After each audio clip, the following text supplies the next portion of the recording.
बऱ्याच वेळेला मनामध्ये भीती वाटते.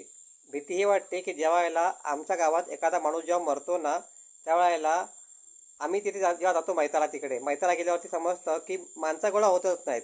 माणसं गोळा होतील कुठे? कारण गावात माणसंच नाही आहेत. आमच्या गावातली 95% लोक राहायला मुंबईला असतात.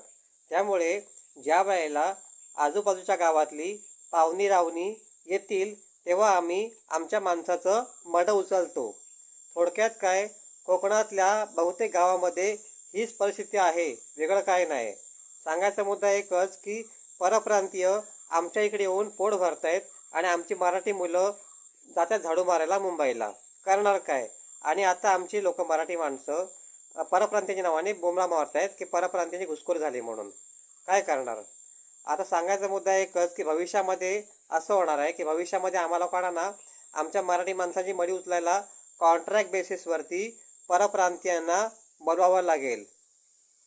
बरोबर ना? शेवटला आम्हाला हेच करावं लागणार आहे. जय हिंद, जय महाराष्ट्र.